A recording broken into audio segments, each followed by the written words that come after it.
குடிநீர் கேட்டு புதுக்கோட்டை மாநகராட்சிக்கு உட்பட்ட கைக்குறிச்சி கிராம மக்கள் சாலை மறியல் போராட்டத்தில் ஈடுபட்டதால் பள்ளி கல்லூரி மாணவிகள் பாதிக்கப்பட்டனர்.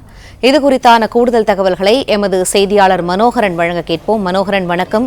இந்த போராட்டத்தில் எத்தனை பேர் ஈடுபட்டிருக்கிறார்கள்? இதனால் என்னென்ன மாதிரியான பாதிப்புகள் ஏற்பட்டிருக்கிறது? முழு விவரங்களையும் பதிவு பண்ணுங்க.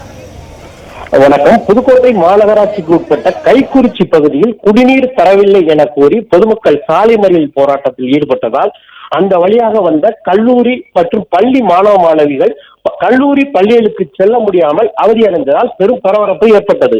புதுக்கோட்டை மாவட்டம் கைக்குறிச்சி பகுதியைச் சேர்ந்த ஆதி திராவிட குடியிருப்பு பகுதியில் 100க்கும் மேற்பட்ட பொதுமக்கள் வசித்து வருகின்றனர். தொடர்ந்து அப்பகுதியில் குடிநீர் வராததால் அப்பகுதி பொதுமக்கள் அதிகாரிகளிடம் தெரிவித்தும் எந்த ஒரு நடவடிக்கையும் எடுக்காததால் இன்று திடீரென அப்பகுதியைச் சேர்ந்த பொதுமக்கள் காலி குடங்களுடன் திடீரென கைக்குறிச்சி நெடுஞ்சாலையில் மறியல் போராட்டத்தில் ஈடுபட்டதால் அறந்தாங்கியில் இருந்து புதுக்கோட்டை நோக்கி வரும் கல்லூரி வாகனங்கள், பேருந்துகள் ஆகியவை இந்த திடீர் சாலை மறியல் போராட்டத்தால்